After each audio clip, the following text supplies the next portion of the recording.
I'm coming to you, Purnima. Okay, Arnav, I just very briefly want to say that this has not been a rational way of trying to defend child rights, because there has not been any analysis to look at the kind of background these children have come and committed a crime. I have not seen a single study.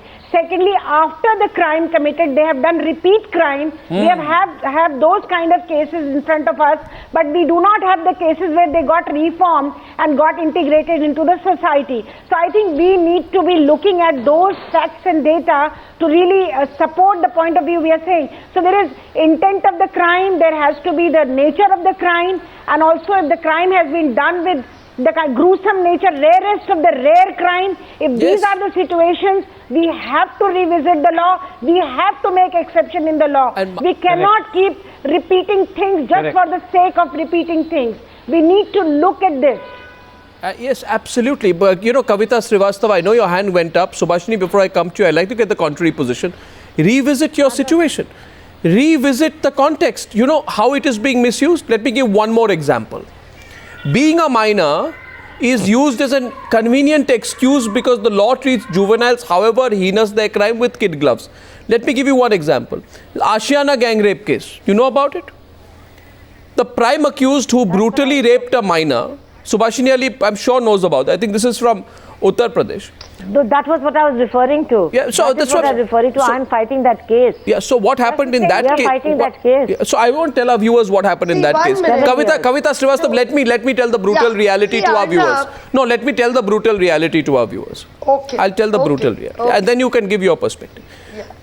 The prime accused raped a minor, tortured her, stabbed her with cigarettes before dumping her on the street to die, was proven to be an adult, and I'm talking of someone connected to a politician, proven to be an adult 8 years after the crime. Now, why is this sad? Because that person is now married and has settled down in life. But what happens to the victim? The victim is still forced to live in a secret place with what has happened to them for fear of their life. This is what's happening right around us. Kavita Srivastava, even for serious human rights activists like you, you're going to have to slowly reconsider your position, perhaps. Okay, can I say something? Yes, please. See, the point that we're trying to make, that there is a complete failure of the criminal justice system because the powerful and those with clever lawyers continuously subvert it. I could give you equal examples where, you know, like Bhavri Devi case, where rapists are released on grounds of caste and age. So let's not look at the ridiculous ways in which our judiciary sometimes function. But still, I would appeal to you, don't, you know, at the outset, prevent re-entry of these children into our society. What brutalized them? What made them that? At least let's give them a chance. I think. No, I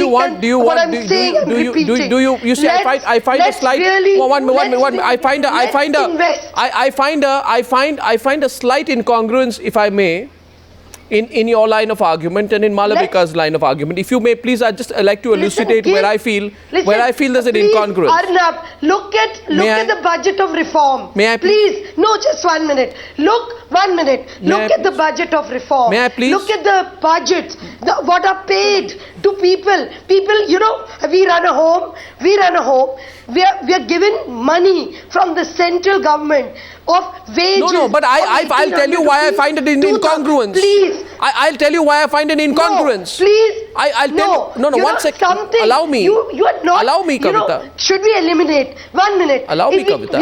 If we cannot change the situation, we should eliminate. Asking you. We must eliminate. No, Kavita. I think we can change them. We can really change them. Kavita, all I'm saying today, is there are 3 things, they're not coming together. You begin by arguing, have faith in the system.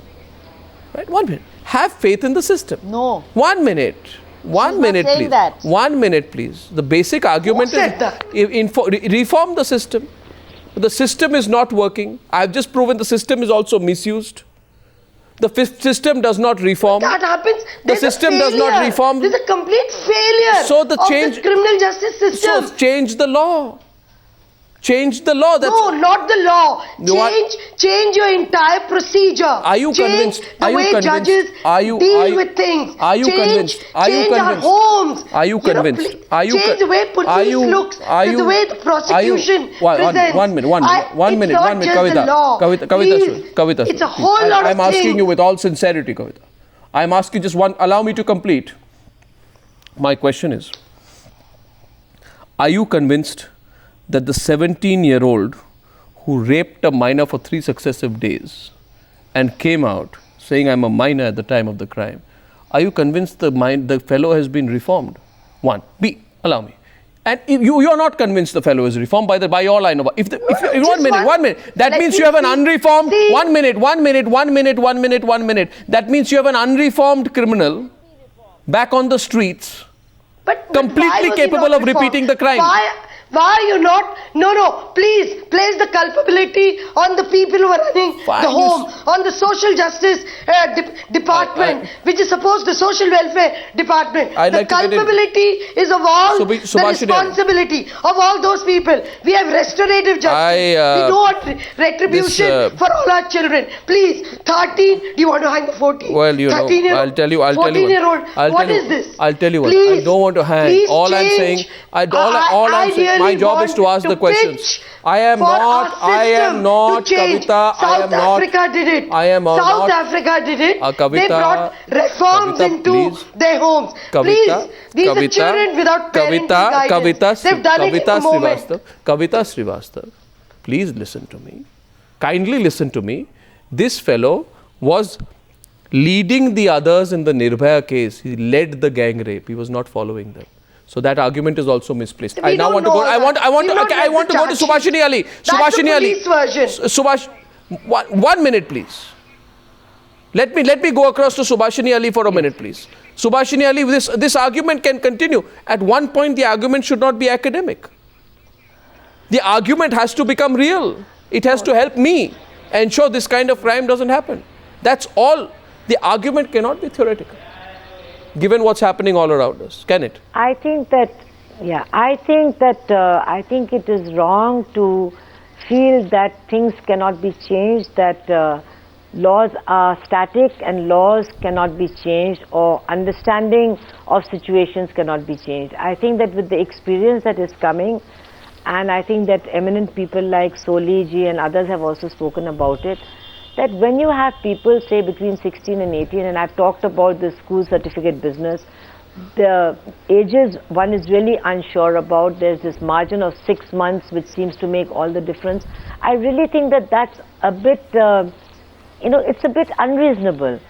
And definitely, I think that now that this whole Juvenile Act is being revisited, I think there has to be an input which takes into consideration the nature of the crime. I think that's what people are looking for, and that's what people are wanting to see. No, the question is mental age. Saying that you do away with the Juvenile Act. Just please let me finish. I don't think anybody is saying do away with the Juvenile Act. Nobody is saying lower the age of consent. I don't think those are the issues. I think the issues are of people who are, say, over 16, between 16 and 18, know perfectly well what they're doing.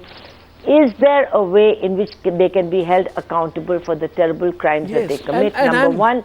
And number two, once again I would like to say, please let us not make a religious thing of the school leaving certificates. They are forged very easily, and people also lie when they admit their children into schools. So I think that is not something that should be so hard and fast. There should be certainly medical examinations also. But X-rays are not perfect, Subhashini. No, one second, let her respond. Yeah, one second. Nothing is perfect. Nothing is perfect. Then, you nothing is perfect. Not backed by nothing is perfect. Nothing is perfect, Kavita. Sometimes doctors put it at a higher pitch. Nothing is perfect. That is not perfect. Nothing is perfect. Nothing is perfect. So, I'm sorry, nothing is perfect. This boy in Lucknow, please listen to me, Kavita. Kavita, now listen to somebody else for a change. This boy in Lucknow produced not one, but 2 school certificates proving that he was a minor. and ultimately both were proved to be forgeries. But what was the time that went into it? Absolutely. What was the legal expense that went into it? How many people will go on fighting And to get that proof accepted in the court? Let's not, 7 years we fought that case. No, one second, Kavita, one second, let others come in. One second, Kavita, let me come in, please come in. You see a limited point that I'm making here. Let's not perpetuate myths. One of the myths is, these are homeless children who have been, who are products of a system that has been harsh on them. They are all homeless children without a home who carry out these kind of crimes. That's the biggest myth. Because NCRB data, Malavika, please, let me tell you the data. In 2011, only 5.7% of the juveniles arrested were found to be homeless. The rest of them stay with their parents or relatives. So it's not only socioeconomic factors are a factor. They are not a factor as you are making it out to be. Purnima Advani, 3 minutes on the debate. 3 minutes on the debate. I've just pointed out a fact to you here. Purnima Advani. I've been wanting to come in. I must share with you one incident which has left a permanent scar on my mind. And this was a rape by a 16-year-old boy of a 4-month-old girl. The girl and boy were in Lakhimpur. I went and picked up this girl from the KG Medical College at Lucknow, transferred her to Delhi Apollo Hospital. She stayed at my house for about 6 months. She went through 4 surgeries, and there were plastic tubes which had to be fixed because her fecal tract had torn. The urinary tract had torn. 4-month-old baby, 4 surgeries, plastic tubes, because everything was coming out from the abdomen. It was such a pathetic scene, and this girl is never going to be normal. And this was done by a 16-year-old boy. Now such kind of boys must be taken to task. As I again said, it's unfortunate the law as of today does not permit it. Of course, if the school living certificate gives a different age, or the bone ossification test tells us he's adult, it's wonderful. But otherwise, the law as it stands does not permit it. There is a complete need to amend the laws and to ensure that boys of this age are not left off softly. And I'm saying this with all seriousness. It's very important. Otherwise, the reformative effect that you want to give, the deterrent impact is over. Okay, There's going to be no deterrent for these youngsters. The rape by juveniles, Justice Mudgal, I want to come back to Justice Mudgal. Rape by juveniles is among the highest, of 34% increase, 2010 figures. We wake up only when... It's a very alarming thing. It's very alarming. I agree with you. I think what you say is a good cause for maybe amending for 16 to 18. But I first want to come to the Ashana case, which shows that it can be totally abused, but there is only one sort of a gateway there. The person who abused it was not a minor at the time, and he was certainly not a minor when he produced a forged certificate. So he should be prosecuted for using forged certificates in a court of law. He should also be prosecuted for the original crime. But I agree with you that for these 16 to 18 bracket, the period of 3 years could be increased. Certainly, there is a case for relook there. I entirely agree there. Well, I'd like to thank my panelists. This is an important debate. I said yesterday we would give it more time. We'll debate it at length. We've put examples out there. I hope those who can change the law are listening tonight. I hope those who can bring in a change, whether through an ordinance or through an act of parliament, quickly do that. I hope this doesn't get buried. Ladies and gentlemen, I'll see you again tomorrow, 9 p.m. on the Newshour with the debate that matters to all of us. Good night and goodbye.